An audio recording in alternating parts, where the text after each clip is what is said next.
Today on SPG1 Tactical, we weigh in on the topic of weapon-mounted pistol lights.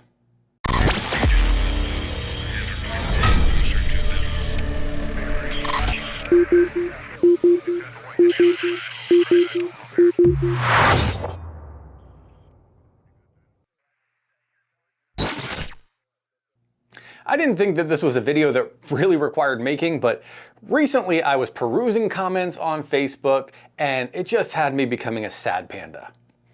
The question posed was something along the lines of, what are the pros and cons of carrying a light on your pistol? And a second part of that question was about white light giving away your position or giving the bad guys something to shoot at. More responses than I wish were giving me Forrest Whitaker eye. Just twitching. Now, I put lights on pretty much every gun I have, and some might think that I just really like flashlights.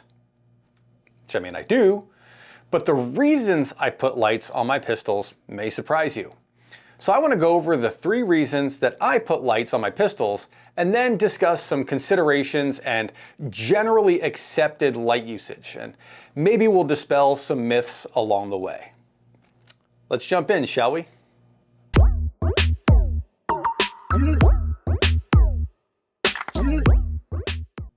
No matter how small, flashlights have mass. And therefore, on this great big ball we call Earth, gravity imparts a force on that mass, giving it weight. Diving further into the study of forces, mechanics, and torque, or moment arms, we learn that the further away a weight is from a fulcrum, the more it provides a torque around that fulcrum. On pistols, most lights are attached under the muzzle very close to the barrel. If we recognize that the recoil and reciprocating slide creates a torque around our wrist, adding weight away from that wrist would decrease the perceived recoil. So obviously a larger light like a Surefire X300 mounted on a longer barrel full-size handgun would be more effective than say something like a Streamlight TLR6 on a subcompact. But even the TLR6 adds a little something, giving it value. A light also adds non-reciprocating mass to the whole system, which in effect helps to absorb some of the recoil as well, thanks to Newton's laws of motion. So reason number 1 that I place a weapon-mounted light on my pistol: weight, which helps to reduce perceived recoil.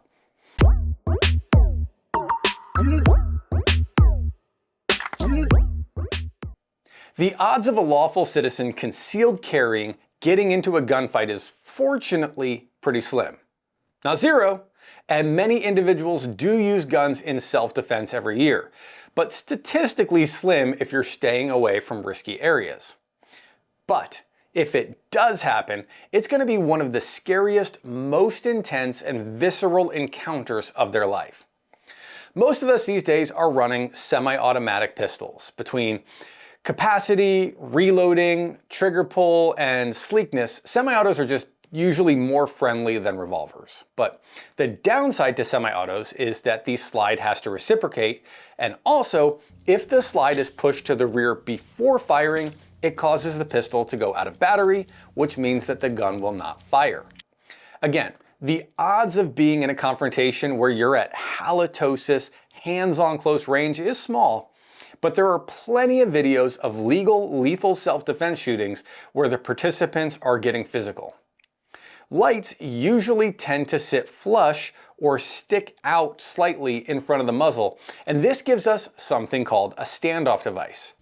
Basically, if you push the gun forward into something like a hand or body, the flashlight is another physical barrier to keeping the slide from moving to the rear before firing. If we're already in a worst case scenario, a light is a potential help when the worst case becomes even more intense. So reason number 2 that I place a weapon-mounted light on my pistols: a standoff device, which helps to keep the gun in battery during extreme close proximity fighting.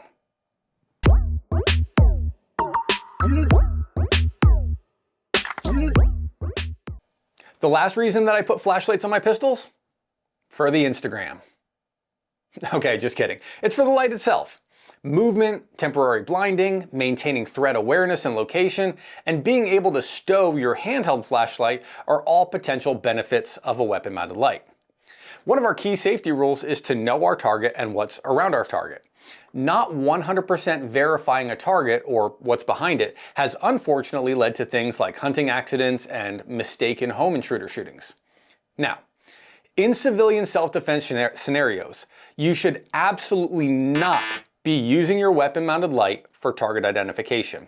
This directly breaks our safety rule of not pointing a weapon at anything we do not intend to kill, destroy, or accept responsibility for.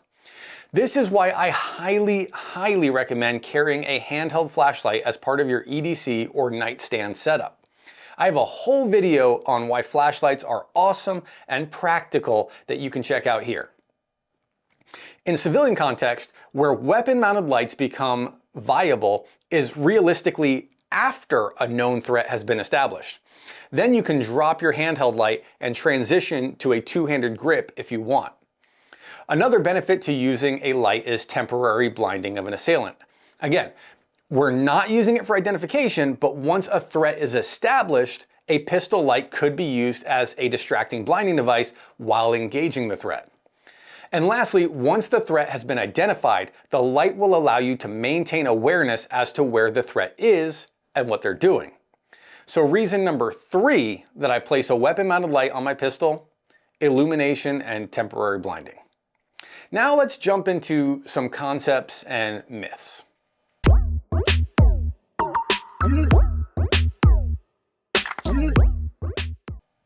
To use a cliche phrase, it's better to have a weapon-mounted light and not need it than to need it and not have it. Your situation, EDC choices, and clothing, among other things, will determine exactly what you have available as far as tools. The benefit of a weapon-mounted light is that it's always attached to your gun. So if you have your gun, you have a light, assuming that the batteries are charged. That being said, many people get hung up on semantics or perpetuate myths that can be debunked with some logical thought process. One of the first big myths I hear is that it makes the gun no longer concealable or bulky. Obviously, if you use something like a Surefire X300 or Streamlight TLR1, that is going to be more bulky and harder to conceal. Though, I do know some hard chargers that do it. But if you use a light that sits close to flush with the end of the muzzle, you're really not adding any bulk. There's no significant width difference, no significant length difference, and the only height difference is at the muzzle end, not the overall height of the gun. So even the holster won't be that much larger. If anything, the larger muzzle end of the holster will distribute the pressure more evenly on your body. I mean, if you look at holsters like Tier 1 Axis Elite, T-Rex Sidecar, Safariland Incog X, etc., those holsters have mag caddies and belt claws, and they're still very concealable. So within reason and practicality, lights do not add much bulk and are still very concealable, depending on the light. The next myth is one that was posted in the initial question, and that is that the light will give the bad guys something to aim at. Okay, first of all, you're already a big-ass target. The light, if anything, can illuminate an opponent or, best case, temporarily blind them in a dark setting, and it could even scare them away. It'd probably be better to have a discussion on the proper use of cover and concealment and how to use lights around cover and concealment. Secondly, most bad guys are absolutely horrible marksmen. So the idea that a small bright light is going to suddenly turn them into Carlos Hathcock is quite laughable. And lastly to this myth, if you're watching this in context as a civilian, as much fun as it is to train and learn military and police techniques, this is not going to be anything like that. Under almost all circumstances, you should not be doing things like clearing rooms by yourself, leading with your gun and weapon-mounted light CQB style. That's a recipe for disaster. The only caveat to this is if you're trying to get to a loved one, and even then the mission is to get to and protect your loved one, not seek and destroy a bad guy. Realistically, you're going to be in an active shooter scenario, home invasion, caught in a robbery, or mugged. So This also means that within those scenarios, the home invasion and mugging are potentially the dark settings for the most part, and also the ones where you are likely the target to begin with. So your light doesn't really come into play until you're already focused on. Now, I'm sure we can all come up with some hypothetical scenarios that are contradictory, and in fact, I encourage that. Put some in the comments. It's a good exercise to think of situations and how you would react to them. But this doesn't negate the fact that having a light is not going to miraculously turn you into a target beacon. And the only way you would potentially become a target because of your light is if you have what we call a white light ND, which is where your light turns on without you meaning it to because you accidentally hit the switch. And this is where training comes into play. As a last part to this section, we can talk very high level about how to use a light. The general moniker is momentary for movement, on for engagement. What that basically means is that if you're trying to maneuver in a dark setting, you would use your light to see or blind an opponent with a quick flash, then move under the cover of darkness. This allows you to temporarily see around you and possibly blind your attacker. Then when you move, your motion will be covered by the attacker's pupils redilating and the darkness of the area. Then if you're in an engagement, you could leave your light on for constant target awareness. It's still arguably better, however, to do this with a handheld flashlight. But again, this is mostly a CQB military and police concept. I'm not saying it'll never happen, however, the odds are that your weapon-mounted light will only be a force multiplier as opposed to a deciding factor. If there are any myths or even disagreements with anything I've discussed, please put them in the comment section so we can have a civilized discussion within the community. And who knows, maybe you'll change my mind on something. But there you have it, my 3 reasons for carrying pistol-mounted lights and debunking and discussing some myths. If you found this video informational or useful, go ahead and use those trigger fingers to tap or click on those like and subscribe buttons, as that significantly helps the channel to grow.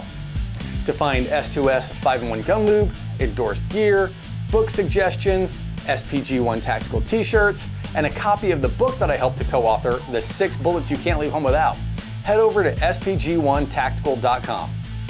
For outstanding training, head over to Intuitive Self-Protection at IntuitiveSP.com or the ISP Facebook page to find course schedules, videos, and student testimonials. And lastly, be sure to stay safe, stay smart, and stay tactical, my friends.